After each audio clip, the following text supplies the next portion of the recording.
Hello and welcome to my podcast, The Niyama Show. This podcast is normally in German, but today I met Aditya, and Aditya is a yoga instructor from Rishikesh in India. We had a really nice conversation about yoga philosophy, about how it is to teach online and in person. We had a nice discussion about Yoga Alliance, what is important for yoga teachers to be aware of when you want to join a yoga teacher training. And we had other topics which are really interesting if you're a yogi lover. I wish you a lot of fun and enjoyment with this episode. And if you want to join Aditya in his online yoga classes, you find Aditya on Instagram. Yoga with Aditya is his name. All links down below in the description. And now let's start this episode. Good morning, Aditya. Welcome to the Niyama Show. We are speaking today at the last day of 2022. And the new year is right around the corner. And it's the time for New Year's resolutions. Nowadays, yoga is one of the point of many people on their lists. How do you stick with a yoga practice if you decide to start with yoga? Well, so good morning, Nico, and good morning to all the viewers. So we are stepping into the new year. So we passed one more year and we are stepping into the new year. So I'm excited, to see what the new year is going to bring to me and to every one of us around the world. Yeah. So to your question, so what yoga? Uh, See, for me, I always keep the terms very simple so that it reaches to every person, around the world who they are connected to me at least. If you ask me, so what yoga is, I would simply term it as yoga is nothing but awareness. But the word awareness is it looks simple, but there is if you start discussing that it's a huge subject. And I would say that the awareness you start with your body, yeah. And I always say that your asana practice is your a vehicle for your inner transformation, for your inner journey. Yeah, you start your yoga practice with the awareness of your body and then never stop there, but you keep the journey on and keep going on with the practice. So, in keeping it simple, so yoga is nothing but awareness of your body, awareness of your mind, awareness of your intentions and your actions and your emotions. Yeah.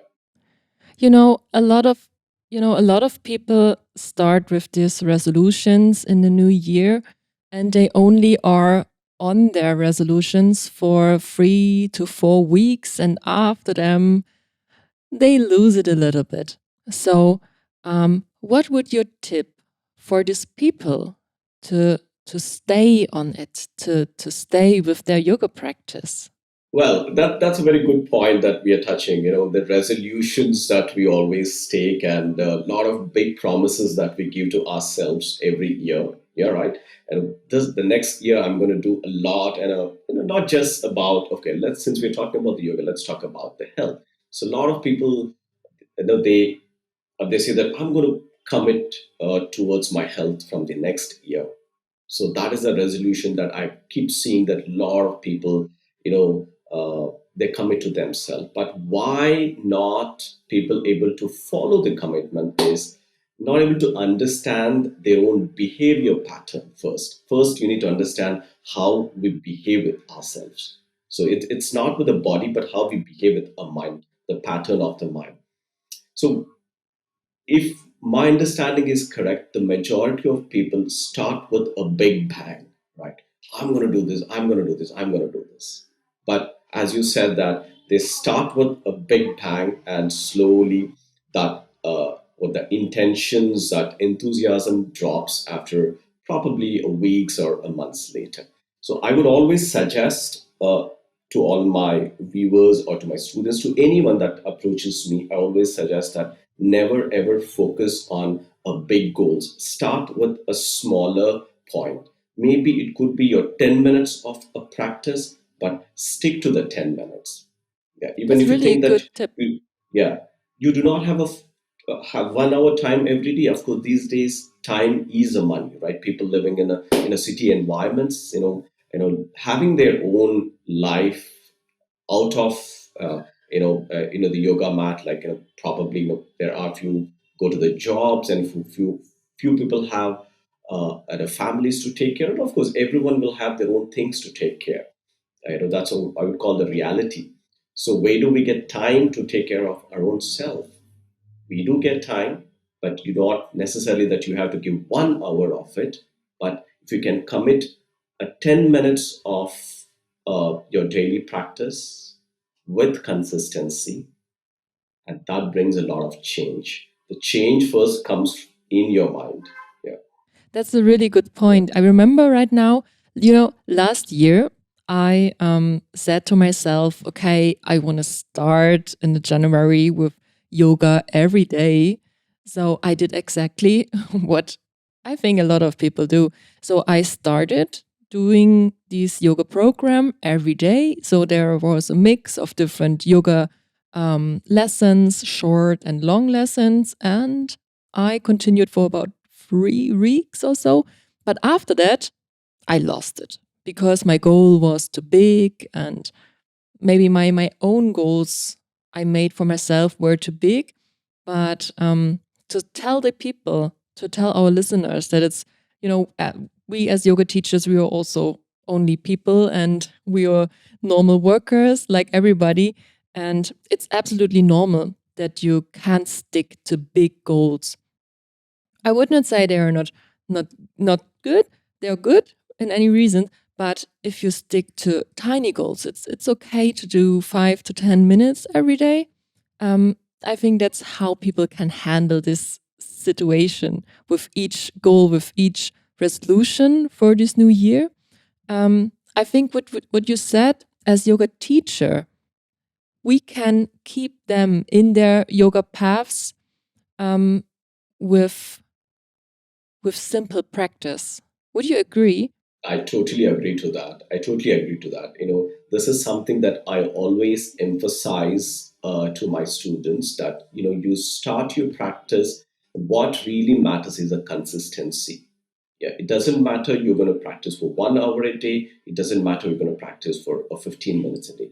What really matters is a consistency, and it is okay to not to practice once in a while. Of course, as I earlier mentioned, that we all have our own realistic lives to live on, and not just the yoga teachers. And I'm talking about everyone around. Yeah, so it's like you may not get time to practice once in a while, but it's okay to drop the ball, but you should never allow the ball to roll when you drop it. You need to able to pick the ball up and then let the ball start roll.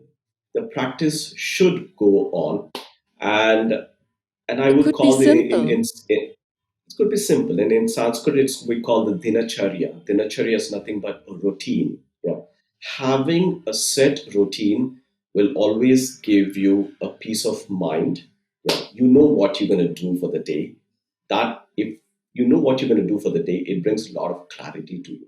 And I So, think a lot of people don't know that yoga can be really simple, or maybe a lot of people do yoga and they don't know that they actually do yoga.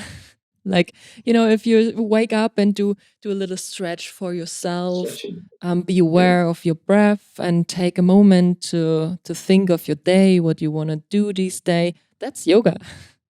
Of course, yes, of course. True. Yeah, a lot of people, they stretch the bodies even without knowing it. Yeah, right. That's a body tendency that tells you, right. You need to stretch, right. Yeah. Yeah, yeah. And I So think yeah, yeah, when we in our conversation, I come to this conclusion that our our our what we should do as yoga teachers for our yoga students is to mm, to take out the pressure maybe they do for themselves. When a person starts with yoga, they have something in their mind. Maybe they start because of physical reasons, or they want to do some relaxations or get fitter, healthier, and they have this picture in their mind. I don't know, maybe they want to reach to do the cobra pose or a handstand, what all these fancy poses. yeah. And to take out the pressure of the practice, to start with simple movements, and then all of them will understand, okay, yoga can be for everybody, for everybody, for every soul. And maybe then it's easier to stick with yoga and don't give up after 2 weeks because they say, oh, I'm not too flexible. And yeah, would you agree with And that? I totally agree to that point, and I know I keep laughing at when someone comes to me and asks like, "I'm not flexible. Am I? Will I be able to do yoga?" I don't know why this the flexibility part, is highlighted when it comes to the yoga. It is not yoga is not just about the flexibility. The first thing I'm pretty sure that you know that yoga is not just about the flexibility. And if someone comes with this question to me, it's like I'm too dirty to take shower. It's like that. You can relate to that. I'm not flexible to do the yoga. You are, That's a good yeah, thing. you are coming to the studio to flex your muscles, to become more flexible, to become more strong enough. Yeah, in not just strong in terms of your physical body, and strong in terms of your mental faculties as well. It is always like that. So as a teacher, we should be make them understand what actually the yoga is. The first, when a student comes to the class, I always give a 1 hour of introduction to yoga so that they understand what Mm, really the yoga is. When someone has a good picture or understanding about what yoga is, and when you put them back on the mat for the asana practice, they will be able to relate to what I said in that 1 hour of introduction. of So course. it becomes more of an inclusive practice. So when you know what you're doing, so it becomes very inclusive practice. And or otherwise, when you do not have an enough knowledge about your own practice, you're doing things in the air. Yeah, you don't know what you're doing really. Yeah. So this the responsibility the student or the teacher has to take to give right knowledge to the students even before they come onto the mat for the asana practice. That's a thing, a topic I want to discuss with you. Yoga is modern and it's in. And that's the reason why a lot of people want to start with yoga. And that's a good thing, right? And we see a lot of influencers doing all these fancy poses. And in my opinion, it's getting a little bit dangerous away from the original yoga. It's getting super, super spiritual and esoteric, especially in the US. And also, it starts in Europe. I, I loved how my teachers in India taught me about the yoga in Rishikesh. And yoga came to the West less than 100 years ago. And what would you say? Did we lose the original meaning of yoga in the West? Well, so I leave about the west or east. I would see it's the same pattern that's happening either with the west or east now. Yeah. See, yoga slowly it has become more superficial or it is becoming more asana oriented. So, see, when we talk about yoga, what comes to a mind first? It just what comes to your mind? And I'm asking this question to you. When we talk about yoga, what comes to your mind? It's the asanas that comes to our mind. Yeah, It's that just was the asanas. also the first Yeah, touch with right. me and yoga was the Of course, asana. yeah. Asana, of course. It is. Of course, for me also, my introduction to yoga is with asanas. Of course, for the entire world, the moment you say yoga, you relate it to the asanas, which is absolutely fine, right? The body is what we call the tangible thing that we all live with. And this is the first thing that you need to take care of it. And I said that in our previous pointers. This is a vehicle that you need to take care. Yeah, and it is very important. But never ever stop your journey with this. Never ever stop your journey with this. Yoga is much beyond the practicing asanas. And as I'm pretty sure that there's a whole the 8 limbs concept in yoga, right? There is a yamas, your your social ethics, and there is niyamas, your personal what do you call practices. There is an asana, pranayama. There are a lot of limbs. So Imagine that the entire world focuses more on these the social ethics and personal practices. This You would know be how wonderful. beautiful this is going to be, a beautiful world blossoming with a lot of love and kindness, right? Yeah. So this is what I always encourage people. Yes, to start with, you start with the asana practice, but never ever stay there or just get stuck there. Just go, leave at some point.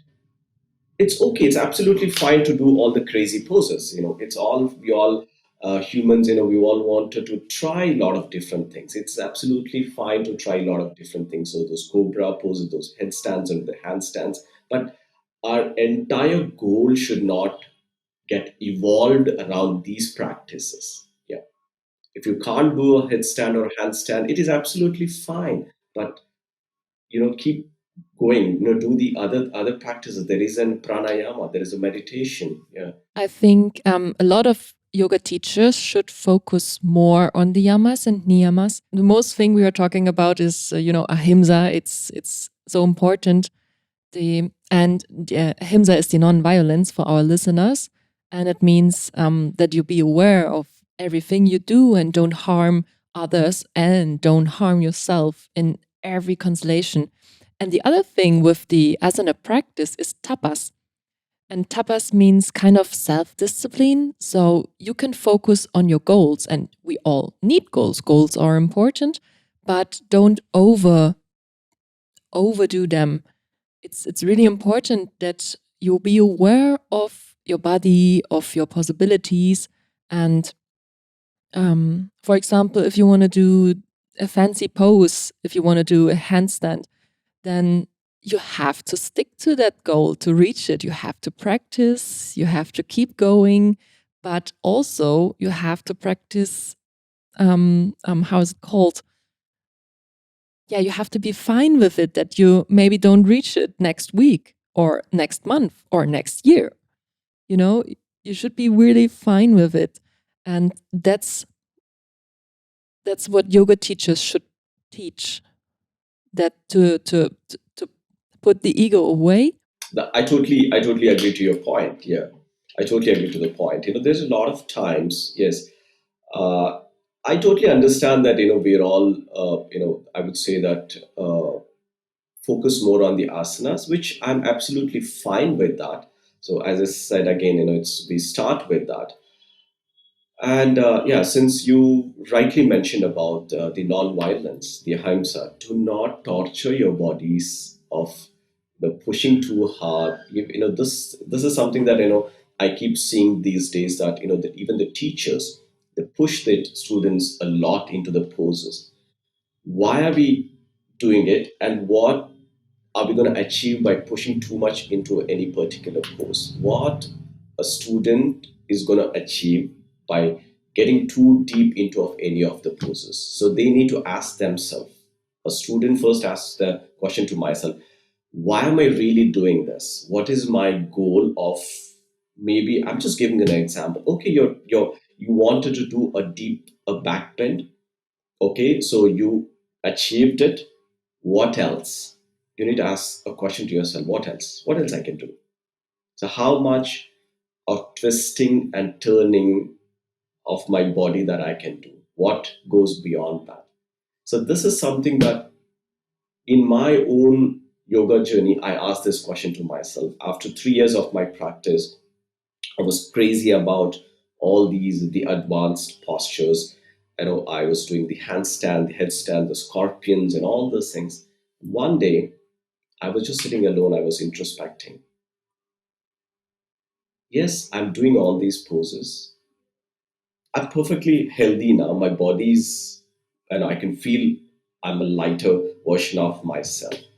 But for how long I'll just focus on this and how deep that I wanted to go on this. So there's no point, and I am in a headstand, I'm in a handstand. What else that I can go beyond than this? There's nothing beyond than that. Yeah, you just like modify. Apart from that, there's nothing beyond that, and that's when I realized, and I came back to the roots. Then I started understanding what really the yoga is. And then I came back to the roots from there onwards. Yeah. What would you say what yoga really is? As I mentioned in our earlier conversation, for me, Yeah, I'm very much connected. If someone asks me what yoga is, I'm very much connected to this one word called the awareness. Yeah. As I said, totally that agree.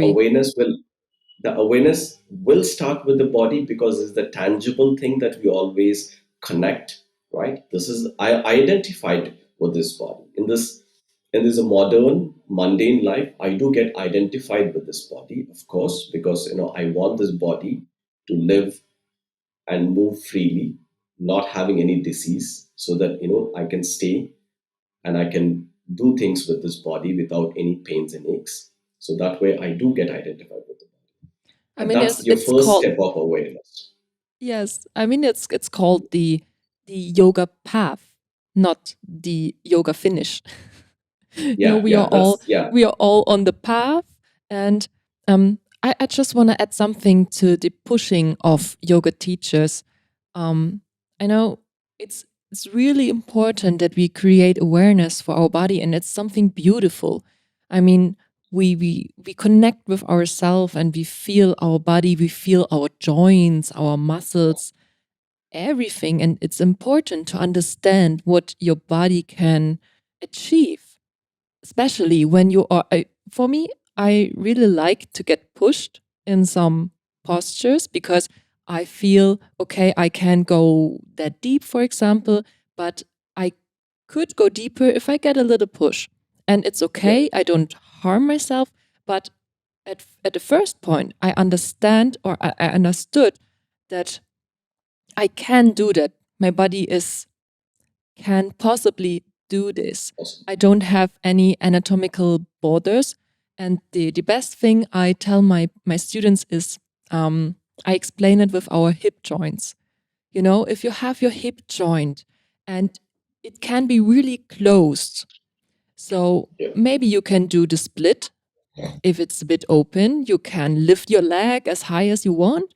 But if your hip joint is really, really closed, you can exercise it, you can train it for years, and you will never achieve this goal. And our we as yoga teachers, we have to create this awareness of them, that they say, I'm fine with it. My body is in this shape. I can't change the shape of my body. I can change the bones, the joints. But what I can change is how I think about that. true that. Yeah, that's I really agree with that. You can change. Only thing is that your behavior, you're thinking about your own body and about your own practice. Yes, and as you said that everybody and every body is different, right? And everybody and every body is different. We have a different skeletal structures together. And if you put me and you, so we are two different entities. We have two different skeletal structures. So I might be super flexible in terms of my body, but I may not able to perform few asanas. Yeah. So that understanding, I should have it, and of course, as a teacher, I should have that understanding about the bodies, the anatomy. Anatomy these days is really important because if you take the statistics, there are more your injuries are happening in the yoga studios while practicing yoga. It should be, don't you think it should be the other way around, right? We come to the practice for the safer practice, not to get injured. Or for people who have some injuries or who have some ailments, you come to the class so that they get better from the practice.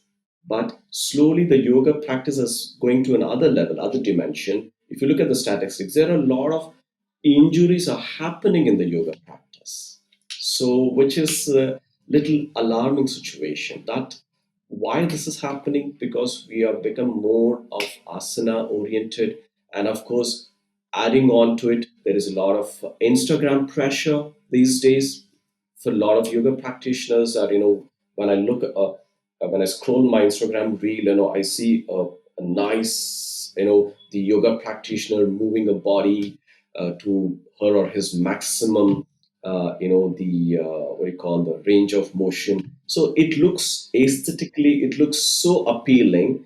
So I also get boosted out of what I've seen, and I want to do replicate of what I have seen. And there is an ego to it, right? You add ego to it, and you put more pressure to your own body, and you take more pressure to your own head, saying that, why I'm not able to achieve what someone else doing these poses. So that puts a lot of pressure to first to your mental faculties, and there is an element of ego to it. Adding all these, it makes a person uh, get into the injuries while practicing yoga. So that is where, I always say that a teacher's role is really important. First, a teacher should understand what yoga is, so that, a teacher can guide if a student is going slightly misaligned in what is with his or her practice. A teacher should bring them back into the alignment of right practice of yoga That or that was asana. exactly what I loved back in Rishikesh during my 300-hour yoga teacher training. It was like we really got back to the roots, and I loved it because in the Western world, and you said it's happening in the East too, it's all the time more and more and deeper and more exclusive and more fancier and more and more and more. But, if I stand there in Tadasana and just lift slowly my arm and be aware of the sensation in my arm, that's yoga too. And the funny thing is, I did, I do YouTube videos, and I added some kinds of this traditional yoga movements, just standing there, lifting arms and legs and feeling it. I got a comment saying, "That's not yoga." And I was like, I totally get actually, it. that is That yoga, is yoga. how it was created thousands of years before. And it's I really had to laugh at it. But as yoga teachers, it's our yeah, it should be our goal that we don't lose our roots. I totally get that. Yeah. I totally remember. I also remember that, someone was, commenting on my video. Uh, is it even a yoga?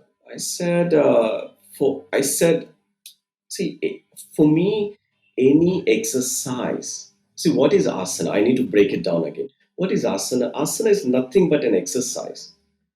See, and I always mention this. For example, in English or another exercise language, you call a lunge, but in Sanskrit you call warrior or Virabhadra asana the same thing, right? So there are a lot of, or maybe you call a runner's lunge, or you call Asvasanchalana asana. See, the asana is nothing but an exercise, but why yoga or asana is little, we look it little different from other exercise aspects, because you add an element called awareness to it. You add an element called awareness to your exercise, and that becomes an asana, a yoga, right? As you rightly mentioned, that just lifting the arm from point A to point B, right, with awareness, you know that your arm is traveling from point A to point B, and that's called the awareness. You know where your body is moving in the space. You know where the body is moving in space, and that's an awareness. That is nothing but in yoga. Not necessarily that yoga is all about the the asanas of Virabhadrasana or Cobra pose or Bhujangasana. It is not just the asanas. Just Any putting movement asanas you do, together. any movement, even if I'm doing this, if I'm doing with awareness, it becomes yoga. I mean, that's That's the what it I think we could talk about this for hours now. is. It's the Yeah, goal of yoga, in my opinion, to do everything with full awareness and concentration. The 8 limbs of yoga, you mentioned it. It's the dharana and dhyana, and it's in everything. yeah, But yeah. maybe that's a topic for another conversation. I want to continue with teaching. So I I know you teach in person, but you also teach online, right? Yes, I do both. Yes. So, for how long have you been teaching online? I've been teaching on, and of course, thanks to COVID. Yeah, so we always complain, but I also look at the positive side of the COVID times. So I started teaching from the COVID times, and of course, and I was not really ready to teach online. I was very skeptical about teaching online.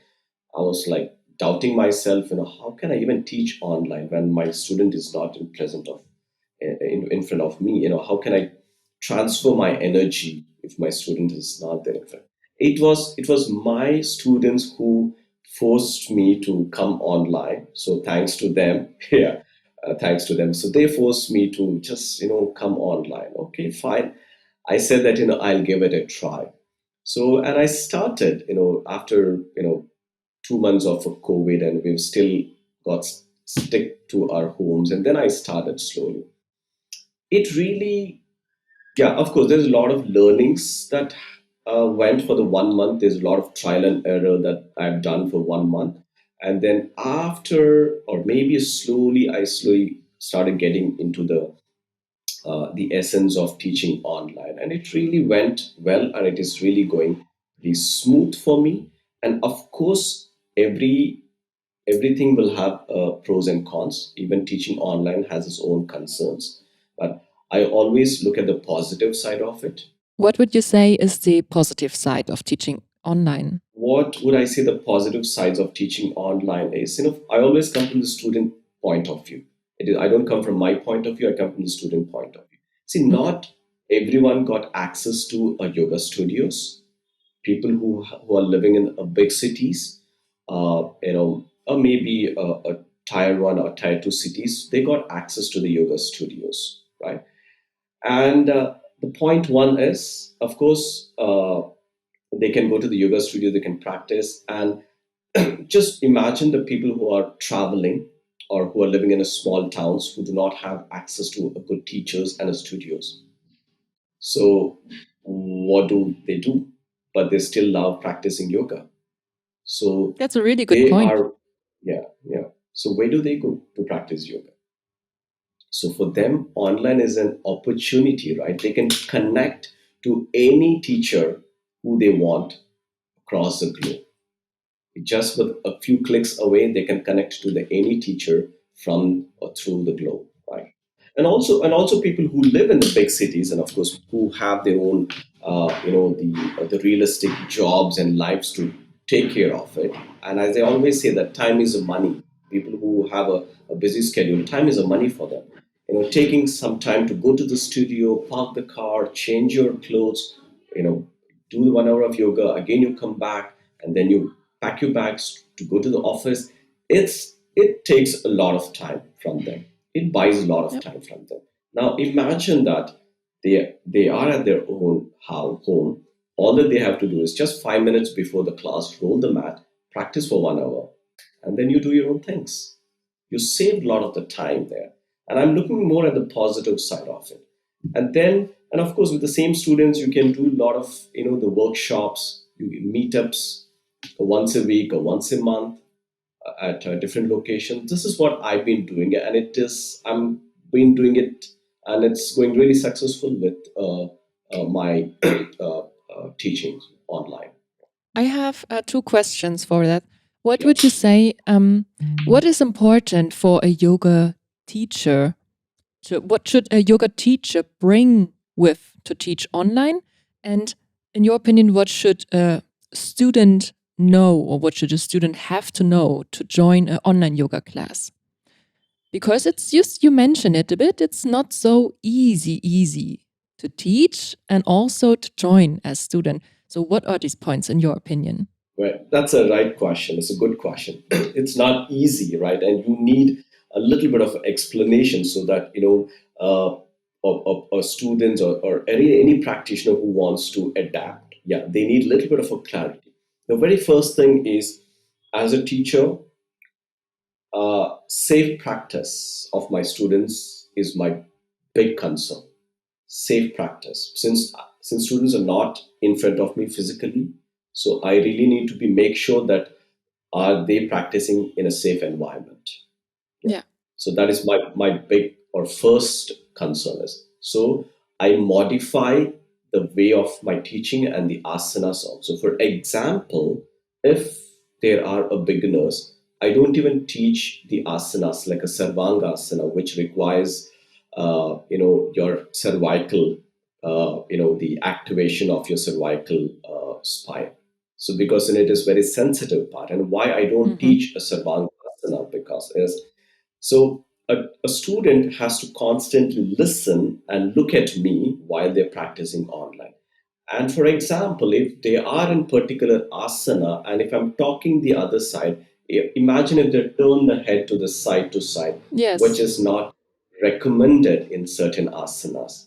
So I'm I'm pretty cautious about what asanas that I'm teaching in the online format, and that is very important because a safe practice is one thing for me from my side, and then you need to have more energetic voice when you're teaching online. You need to have more command with your vocabulary, with your own of voice, course, with your yes. own energy. You really have to transfer that energy through that Zoom or whatever the platform that you choose. That energy should reach to that student. And that happens only through your voice. Yeah. The words that you choose, the voice, and your And own presence. you see that when your students are maybe not doing what you want, you see it on the Yeah. screen, and then you Yeah. have to adjust your voice, your Yeah. vocabulary, and that's a process. Yeah. That's a process. That's a process. So that's one thing. And again, as I said, that your uh, consultation, you a student or teacher, they should talk to each other before joining the class. At least they should talk for some time to understand why a student wants to come to an online, or yeah, why. So and it's a teacher's responsibility to guide the student all the pointers, and also what is more, one thing is the patience of the student is very important, because online may not be that appealing for the first few sessions, and that's where I would always say to my students who wants to join for the first time, I tell them that you need to be patient for the first 2 3 classes just to understand the setup. Yeah. Since True. I'm not there right in front of you, just through my voice that you are listening and doing it. So you need to have a little bit of a patience to understand the way I am teaching, my style of teaching, to understand my vocabulary, the words that I use. So this will take some time for you to get wetted into your system. So once you understand the way I am teaching, the vocabulary that I use, so once you know that my style of teaching, it becomes pretty easy for the student who's on the other side of the screen to uh, to come online. That's a really good point to tell people when they want to start with online yoga classes, because it's a bit different as in person. And when we from the beginning, when we tell them to be aware of these things, that it's different, that they have to focus more on the voice, that they have to listen more, then maybe it's easier for them to join these classes, these online yoga classes, because it's not easy. You can say, if you are at the yoga studio and you do the warrior pose, Virabhadrasana too, and the people can see you, they can copy you like a mirror. But when you are in this tiny online box, maybe they can't look at you. So they have to listen, and it's a skill they have to learn too. Yeah, and that's a skill, I would say. The more the teacher has to develop, the way you communicate with the students really matters a lot. And as I said, that your vocabulary, that the words that you choose to transfer into their own into the student minds, so that's really important. So coming back again to the yoga practice, you even if it is a physical class, so there are always the three ways. The first is your you what do you call it? Your instructions should never ever touch your student first. The first way of teaching is through instructions. The second comes the demonstration, and the third one comes the hands-on adjustment. students, right? And that is your the way of teaching. The first one, you only teach through your instructions. If a student is not understanding, and then you demonstrate. Still they don't understand, and then you go and do the hands-on adjustment. So in the online platform, you may not get the hands-on adjustment, but you get these two. You get a verbal instructions, you get a demonstration as well. And I look at the positive side. As I said, that look at the positive side. Would you say there is something, or are there any negative points in teaching online? Yeah, see, negative, the more we think, the more negative things that, so I always look at the positive. I'm more optimist. I always look at the positive sides of it. So when you ask me negative, I don't say it's negative. I said that I come from uh, the injury point of view. The injury point of view. If you talk about the negative, maybe that is for me, it's the thing. So my student has to have a safer practice with me. If a student coming to my yoga class, online yoga class, I need to make them practice in a safe environment. Yeah. So what I can do for them to practice in a safe environment is very important. And there I'm very much focused on and concerned on, and I talk a lot on that particular point. And that's why I said that as a teacher, your the words that you choose, your energy level, that matters a lot. And of course, the negative, yeah, the negative, I don't consider this as a negative. That is called the concerns. The concerns is, of course, yeah, you there was always, as I said, there always will have a plus and minus, positive and the negative side of it. There is no, you're not seeing the teacher physically, you're not seeing the student physically, and there is no hands-on adjustments there. So there is some sort of a lag is there. It will be there, but you always look at the bigger picture. I agree. I agree. It's the chance you mentioned before with Yeah, people far away or they save time, and I it's a really good point. So to bring yoga to more people with the online classes, and when the students put the ego a little bit away, so yeah, they yeah. can really have good and great yoga online classes. And if the teacher is aware of all these things, I totally agree with your points, totally.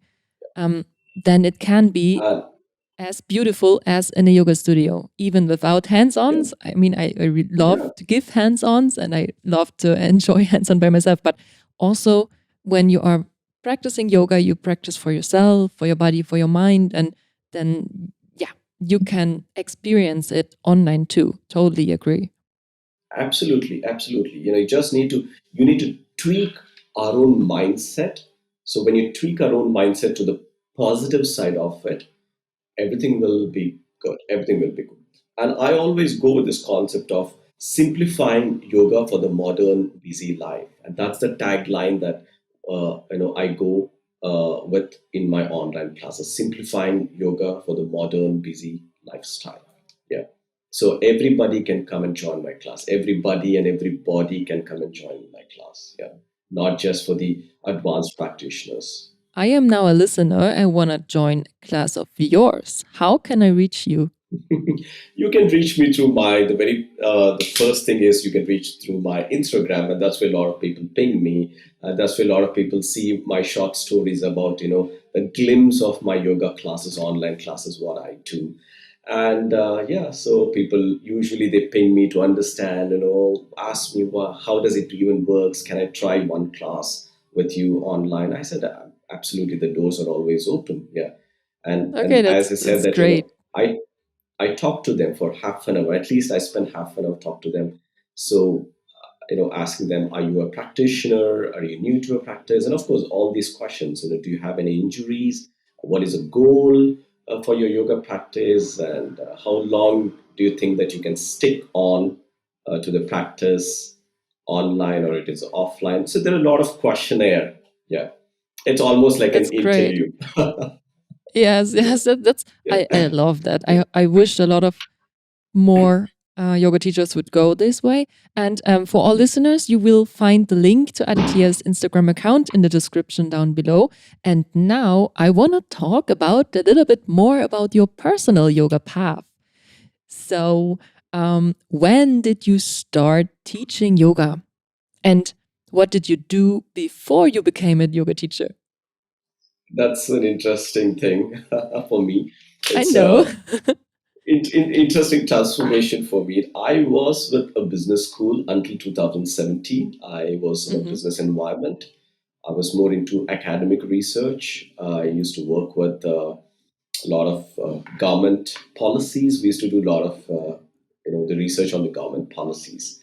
So it Wow. was mostly a business school environment. I worked more into the project manager, the status, and yoga happened to me accidentally. I never thought that I'll get into yoga. It Oh, happened to me wow. accidentally. Yeah, I thought I'll go more deeper into my research and maybe into a PhD, but I never thought that I'll teach yoga. So it's very interesting. I still living in a big city, having a well-paid a corporate job. Uh, you know, work for Monday to Friday. You work, and Saturday, Sunday you party hard, and then you drag yourself again Monday to office. And that's a kind of a lifestyle that I used to lead. And of course, I enjoyed at the same time. I enjoyed my corporate life as well. And I was a gym person. I used to go to the gym a lot, and I used to run a lot of marathons, and that was my go-to thing to keep myself more healthy and sane. And I was never a practitioner. I never practiced yoga until 2017. Not even a Okay. single yoga class or single yoga asana. I thought, I thought yoga is boring. No, Okay. yoga very, very slow. A lot of people, they just sit, they breathe, they move their bodies very slow. I, this is not for me. I need that intense one. That's kind of a the approach that a mindset that I Hmm. had with yoga that time. And there was always a yoga studio in my big campus. One day, I don't know why, I thought that let me just go and see what they're doing. And that was the thought that came into me. And then with the thought, I went into the yoga studio and I did practice 1 hour of a yoga class. And I got up from Shavasana. My very first feeling is, wow, this is not that bad. I feel like, my entire body has rejuvenated. I feel more Wow. alive.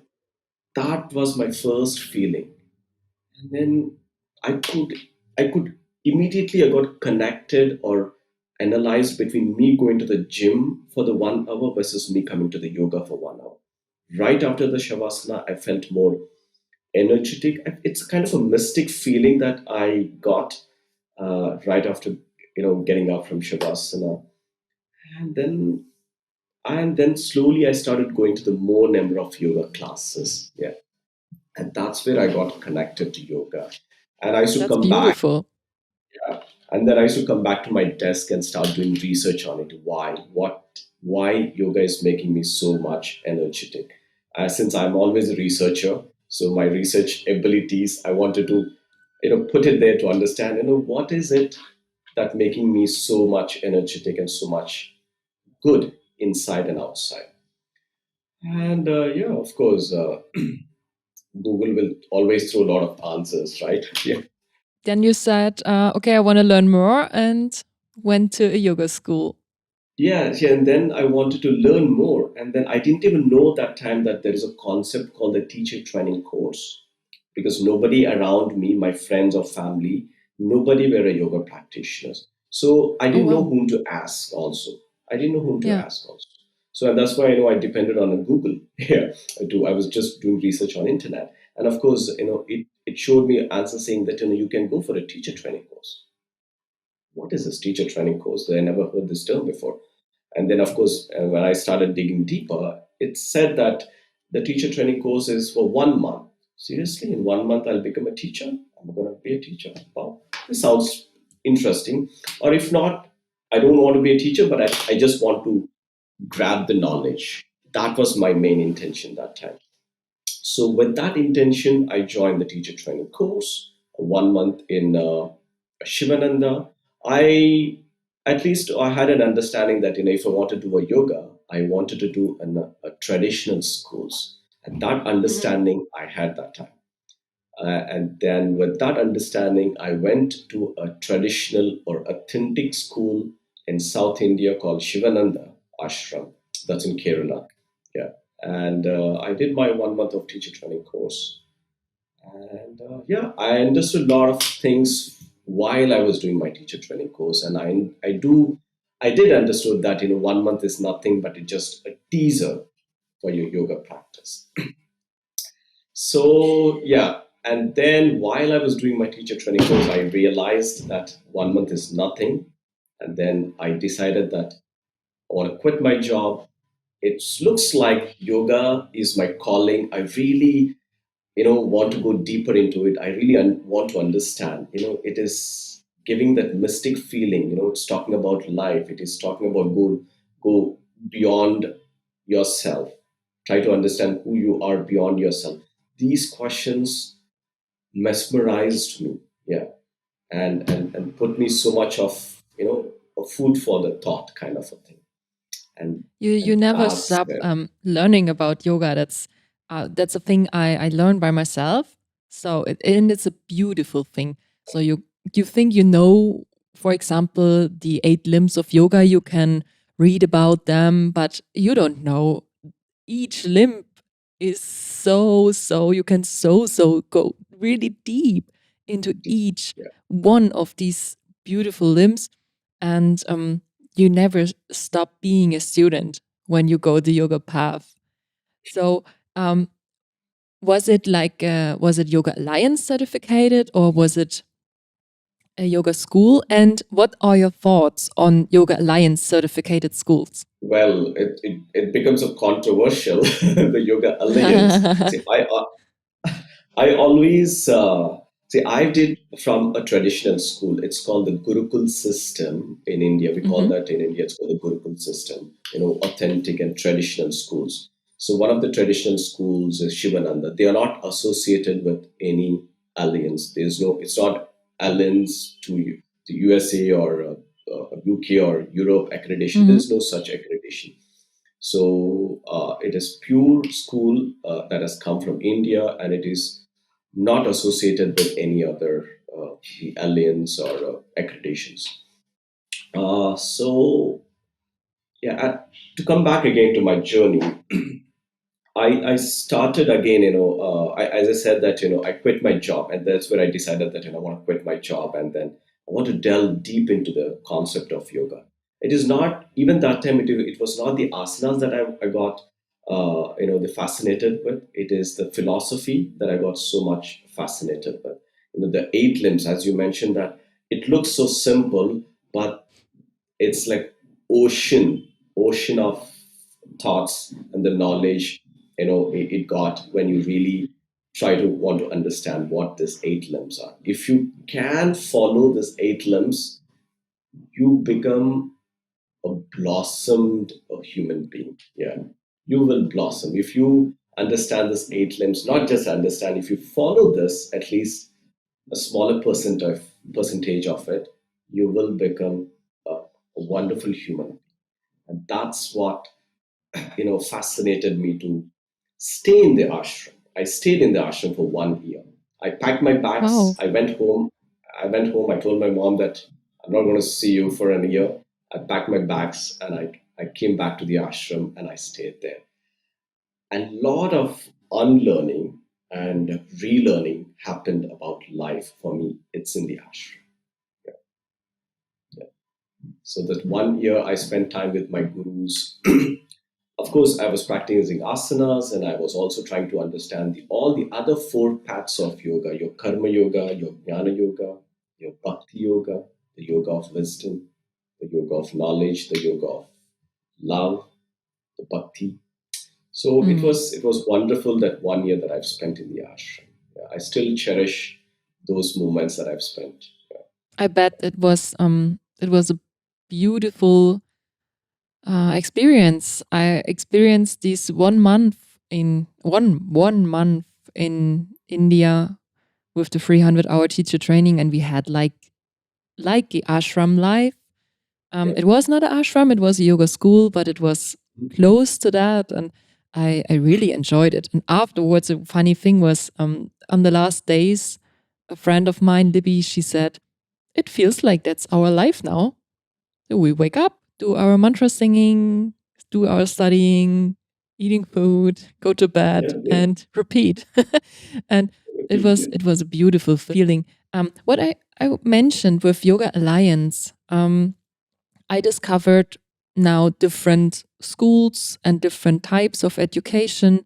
I was in Germany at a yoga school for my 200-hour teacher training, and I did online 50 hours for my yoga nidra and yin yoga with an Indian yoga teacher, and I did the in person in India.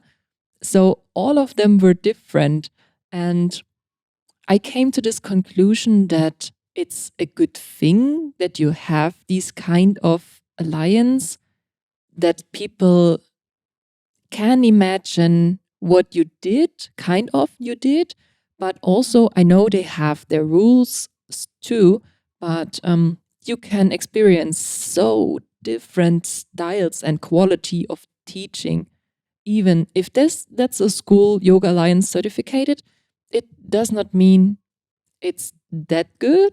Maybe that's a really good point. And if someone hears us now discussing about this point and thinks about going to yoga teacher training, do your research really well and maybe ask others how was the school, or ask other yoga teachers where they could go. And for me, I can recommend the yoga schools in or the yoga school I was in Rishikesh. I really loved how they teach and what they teach to us, and did a lot for me. And also, the quality point was so high if I compare them with the other yoga schools. So it's interesting. And I have a different point of view now to Yoga Alliance certificated schools, because I understand it's not the same. It's not the same. Yeah, it's not the same. See, not just by having a yoga alliance certificate doesn't mean, as you said, that they there are good schools. There are a lot of schools these days. Every school, of course. In fact, every school these days got a certificate. And again, Yes. as a student, so what a student has to look for a school when they want to enroll is not just a certificate of yoga alliance. It is the teacher. How many teachers are there in the schools, and what is their credibility, and what is their knowledge? Yeah, their experience. Yeah, and their experience, and how knowledgeable these teachers are. And if you get a chance, interact with the teachers before joining the course. Yeah. Yes. For Yeah. example, my or our yoga philosophy teacher, he was like a Sanskrit child. He grew up in a Sanskrit yoga, or not yoga, he grew up in a Sanskrit school, and they had Mhm. to talk in Sanskrit, they had to write in Sanskrit. So for years, it was his childhood, and you could feel that this wisdom about Sanskrit and the meaning of the yoga philosophy. I soaked it up so much, and I really enjoyed this kind of wisdom. You don't get that from just a Yeah, normal. there's so-called lot of yoga schools that you come across that you may not get the adequate knowledge, the right Mm, knowledge. Yeah, the yeah, source so comes from the right teacher. Yeah, and true, true. that's where, as a practitioner, as a person who wants to enroll for the teacher training course, you have to do an inquiry. Again, Mm, coming back to the yoga is nothing but a self inquiry, right? And here you yes. need to do a lot of inquiry about understanding the credibility of the school. And as I said, that given a chance, talk to the teachers. Yeah, when you talk to Yeah, them, you will understand, how knowledgeable they are, and their authenticity, and then you all can take a decision. A lot of students can take a decision based on that. Yeah. in the beginning of this question, or of your yoga path story, you said you woke up from Shavasana and you had this beautiful feeling in your body. Um, in all these years of your yoga experience, what was the most interesting story you could experience on your own path? Interesting story. Yeah. So this one, the one I've told you, my first introduction to yoga, I still have that in my, mind. The way that I've sensed, about the yoga, I still feel it fresh in my body.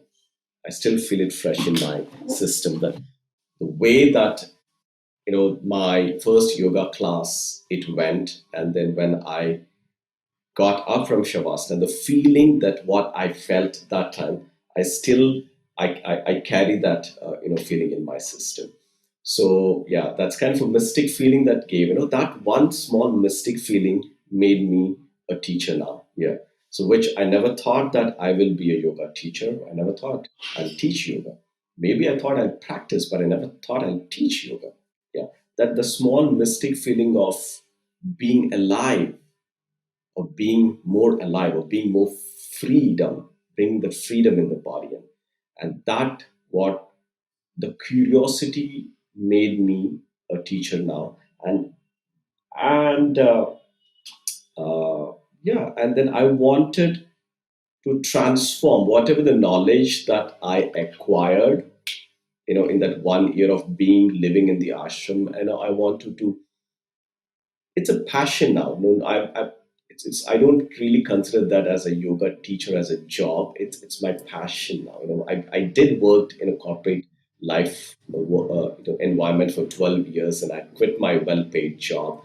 So, and all I'm doing is like I teach out of passion. That's it. For me, whenever I step on the mat to teach, I don't know where that energy comes from, just like probably that universe is giving me that energy to put that out in front of my students, and that's what I've been doing. It that's it. Yeah. And I'm sticking, and I'm trying my best to stick to the authentic yoga.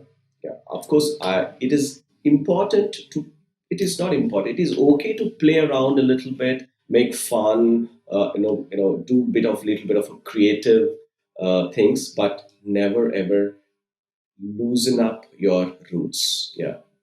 So you always stick to the roots, and then you go play around with a little bit of movements here and there. You can bring a little bit of a creativity, which is absolutely fine. But you stick on to the roots. Yeah. So this is something that I'm always focused on. Yeah. There was one thing what I want to talk with you in the end. So I know you are traveling a lot, and that was how we met last summer in Germany because you Yes. teach at my yoga studio. Yes. And how did it come that you travel and teach yoga? What Well, inspired you? I always love traveling. So this, in fact, this thought came to me even before coming into the yoga. See, I always love traveling and exploring different places and cultures and talking to different people. Yeah. So so this I was always doing even before me getting into yoga. Uh, so when I asked this one question to myself, how do I make my journey more interesting? And then I tried, I know somehow, universe gave me this opportunity to combine yoga and travel together. Yeah. So, and then I started, right after me coming out from the ashram, and I said, right, and I lived for 1 year in the ashram, and I made a lot of connections in the ashram while I was living there. And I'm always, a person who love a good conversations. Yeah, if there is a good topic, and always love interacting on that.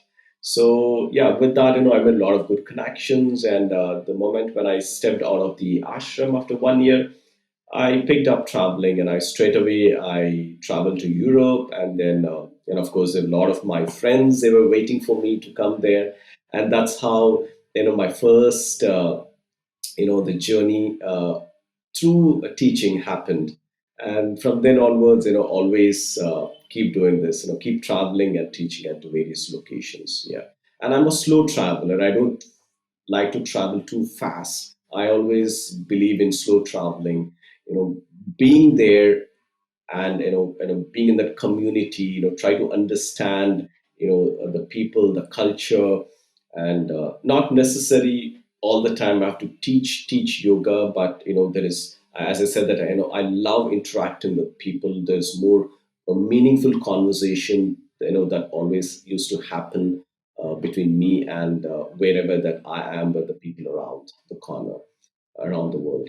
So yeah, always enjoy talking to people, and that's one aspect. And of course, I always enjoy teaching. So I combined both, and it's going pretty well for me. Yeah, and I don't know for That's how long I'll continue to do this, but yeah, as long as that I feel good, I'm going to do this. Yeah. so how does it work? Do you pick like you pick a country, for example, Germany, and then you are like, okay, I want to visit Munich and Nuremberg, and then you look at yoga studios and write them, or Yeah, there are two things that happens. One is I already have a good connections across the globe, so that is through when I decide that if I want to travel, and I write to them, and yeah, they always help me to find a studios. That is one thing. Another thing is, I always do a research on, if, for example, and if I'm trying to if I want to go to Munich, I'll try to find out what are the yoga teachers and what are the yoga studios there around Munich. I write to them. I write to them, hey, I'm so and so. I'm traveling and I'm coming to Munich, and I would love to collaborate. Yeah. So always, I start with introducing myself, and if it works, and of course, uh, it always happens that I'll go and teach. So that is one way. Another way is, and I said that I always have friends who helps me to connect with the teachers across there. Yeah. that's great. Do you have like a home base where you come back? And how long do you travel through the year? See, I always, for me, if you ask this question, there's a home base, I get a little bit confused. Do I even ask this question to myself? Do I even have a base? So, of course, I am from India. So, India is always my base. And now, so whenever I'm not traveling, and I'll be in Rishikesh. Now, from last 2 years, I created Rishikesh as my base. Yeah. And in fact, I was in Rishikesh the last 2 months. So, and then I packed my bags. Now I'm in Mumbai for a short while, and then January 5th of January, I'm going to uh, Sri Lanka. I'm going to stay there for 4 months. Yeah. So Sri Lanka is always close to my heart. I always love living and teaching in Sri Lanka, and I'm so looking forward to my trip again this year. Yeah. So mostly, I live between Sri Lanka, between traveling to European countries, and and in India, if I come back to India, and then Rishikesh is my base there. So these are the three hubs that I would say for my teaching and traveling: the Sri Lanka, India, and the Europe. I mean, they say home is where your heart is, and I can totally agree. Yeah, yeah, absolutely, absolutely. Yeah. So, where are you now? Right now, I'm in Mumbai. Yeah, the financial capital of India, the bustling city in India, the Mumbai. Yeah, right now I'm enjoying my the short holiday before I pack my bags to my next adventure. As I said, that I'm going to be in Sri Lanka the next week. So yeah, I'm going to do a lot of the workshops, and a couple of yoga and Ayurveda retreats in Sri Lanka. Yeah, Wow, this yeah. sounds beautiful. There's one coming up in March, and so one coming up in Feb, and another one coming up in March. Yeah. And the last question for this beautiful conversation, what are you doing the next days, or how do you celebrate New Year's Eve? So, well, there is no celebrations for the new year for me. Like every day, is a celebration for me. There's nothing particular that I'm going to do for the new year. Well, maybe I sleep early today. Okay. And then yeah, so I have a few yoga classes lined up on the day one of the new year. So it's going to be wonderful start, right? You start with a yoga class in the morning of the new year, and that's where I made my students, I motivated my students to come online to join my class on 1st of January, the morning classes. So yeah, I'm all excited to teach because I took almost like a 10 days break. I was on a vacation. I'm going to restart my classes from the January 1st onwards. I'm so looking forward to see all my students again back online. Yeah. And That's beautiful. that's my happy place. Teaching is my happy thing. I get more energy when I see my students when I'm on the mat teaching. I can hear your passion about yoga and teaching, and it's beautiful. It's really beautiful. Aditya, Thank you. we are Yeah. in the end of our episode. I really enjoyed this conversation. And I think we could talk for hours. And There's a lot. maybe There's a lot to talk. in a few months, maybe we can talk again. Maybe I will come to Sri Lanka or not. Let's see You how should we you should meet come to Sri again. Lanka. Yeah, yeah, you should come to Sri Lanka. It's such a beautiful country and a lovely people that I always like the people in Sri Lanka. Maybe that is the reason, it pulls me to go back every now and then. Yeah. Yeah, let's see. Let's see what the next year brings to all of us. I wish you a wonderful start with your yoga students and with your yoga teaching. And thank you very much for this conversation. And say bye bye. Yeah, thank you so much, Nico, for this conversation. It was a lovely conversation that we had, and I wish you a happy New Year. So and I wish you loads of success and adventure for you for the coming years. Yeah, and I hope to see you soon. Yeah, probably in Sri Yes. Lanka or in Europe or India in Rishikesh. So, yeah. To all the listeners, we wish you all a good start in the year with a lot of yoga, with a lot of love and light. And see you next time.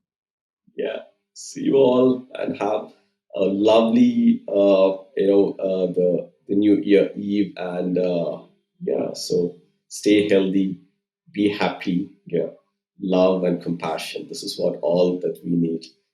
Yeah, that's it. Yeah, simple things. Keep it simple. Like, Beautiful. Bye, thank you, Nico. Aditya. Bye, bye, bye. Take care. Ich freue mich, dass du bis hier zugehört hast und hoffe, dir hat diese Episode gefallen. Ich würde mich freuen, wenn du einen Review auf Apple Podcast geben könntest und auch gerne diese Episode auf Social Media mit der Verlinkung @niyama.show teilst. Du hast dich in den Themen wiedererkannt oder kennst jemanden, den ich interviewen sollte? Dann schreib mir eine Nachricht an nicole@niyama.show und vielleicht bist auch du bald Gast in der Niyama Show. Bis bald, deine Nicole.